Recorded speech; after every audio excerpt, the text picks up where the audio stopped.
Hello दोस्तों, नमस्कार। आज हम आपके लिए ले चलते हैं, हमें सिर्फ बेटा चाहिए। एब्रोसन बोला, हमें आप बेटा ही चाहिए।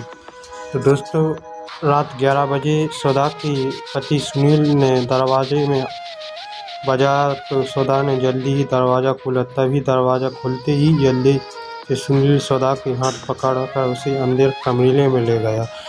जो कि कमरे में ले गया, जब सौदा का हाथ पकड़ा, उसको अंदर ले गया और उससे कहने लगा, जो कमरे में ले गया तो उसने कहा कि हमें बेटा चाहिए।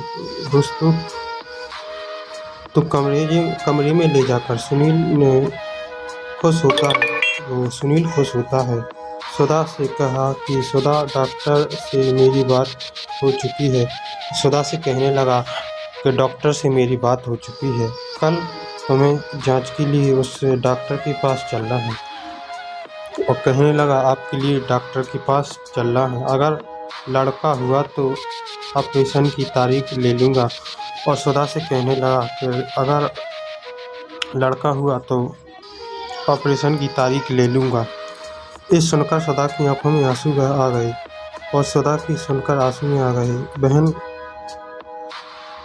लगे, क्योंकि आंसू बहने लगे क्योंकि वो ऑपरेशन करवाना नहीं चाहती थी। सौदा की 2 बेटी थी और अब सौदा फिर भी गर्भवती थी और सौदा की सास ने सौदा से स्पष्ट कह दिया था, जो कि सौदा से सास ने उससे स्पष्ट कह दिया था और कहने लगी, सिर्फ मुझे पोता चाहिए, वरना मुझे बुरा कोई नहीं हुआ। कहने लगी, मुझसे बुरा कोई नहीं होगा। वैसे भी सौदा की सास बहुत बुरी थी। सौदा तीसरे बच्चे नहीं चाहती थी क्योंकि वो बहुत कमज़ोर थी।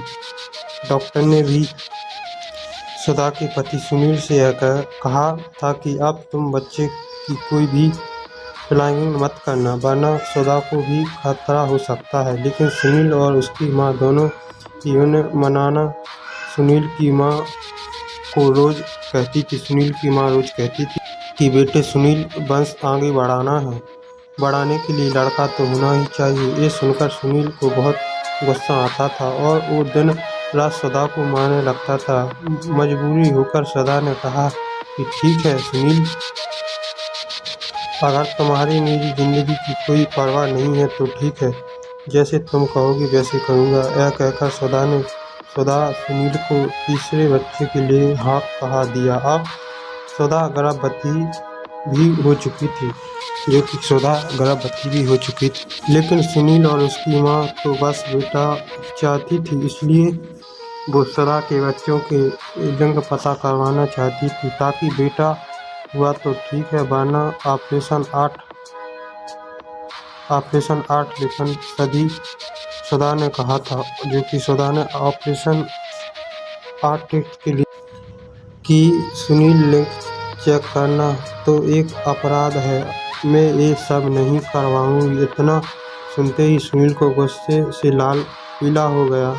सौदा गर्भवती होने के बावजूद भी खूब मारा। वो गर्भवती थी और सुनील ने उसके लिए खूब मारा। क्यों? सौदा को मजबूरी में डॉक्टर के पास चेकअप के लिए जाना पड़ा। चेकअप होते ही डॉक्टर ने सुनील को कहा कि इनके पेट में बेटी है। ये सुनते ही सुनील बहुत निराश हो गया। बाद में सौदा की सास भी बहुत ही ज़्यादा गुस्से होते हुए बोली कि कहने लगी, सुनील बेटे, तुमने किस नस्ल से शादी कर ली है? इसके भाग में तो बेटा ही लिखा है, मुझे कभी पोता नहीं दे पाई है। ऐसे कर उसे उठाकर बाहर फेंक दिया और तो दूसरी शादी कर लो, इसकी उम्र पर पैसे मारो और इसको घर निकाल दो। अभी ये सुनकर सौदा बहुत ही ज़्यादा गुस्से में आ गई और गुस्से में ही उनकी माँ के पास वो चलती हुई कहा कि माँ जी, आप ये भूल चुकी हैं कि आप भी एक औरत हैं। मेरे खिलाफ से आपके भी जन्म लेने से पहले मर जाना चाहिए था, क्योंकि आप भी तो किसी न किसी की बेटी होगी। आपको नहीं पता कि हमारे देश का नाम रोशन करने वाली झांसी की रानी जैसे कितनी ही बेटियों ने हमारे देश का नाम सबसे ऊंचा किया है। और हाँ, जब इस घर में एक बेटा लाना है तो दम आपके बेटे में रहना चाहिए।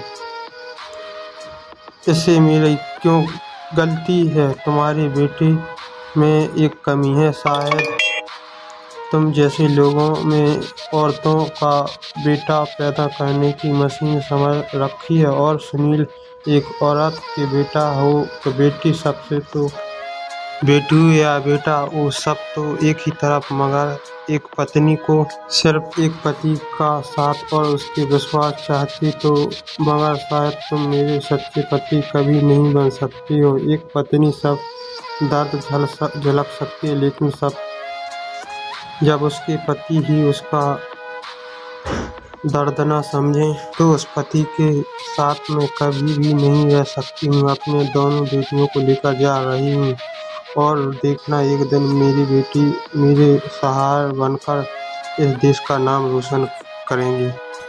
ये कहकर वो गर्भवती सुधा अपनी दोनों बेटियों को लेकर वहाँ से रोती हुई चलती जाती है, लेकिन तो उसके सास ने उसे रोका और ही नहीं है। उसके पति सुनील ने दोस्त देखो अपने हमारे देश में कैसे कैसे लोग हैं,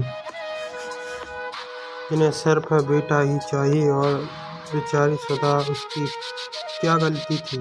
उसने तो उस घर में सास को प्यार मिला रहा था और उन्हें ही उसके साथ उसके पति ने, इसलिए उसने आखिर में अपनी बेटियों के लिए, दोस्तों पति था, इसलिए उसने आखिरी में अपनी बेटियों के लिए उस घर में छोड़ना ही पड़ा। दोस्तों उस घर में छोड़ना ही पड़ा, क्योंकि उस घर में जब कोई इज्जत ही नहीं तो उसकी बेटी को क्या इज्जत होगी। दोस्तों इस कहानी पर आप क्या कहेंगे? प्लीज़ कमेंट में जरूर बताएं। दोस्तों अगली वीडियो में फिर मिलते हैं, तब तक के लिए जय जवान।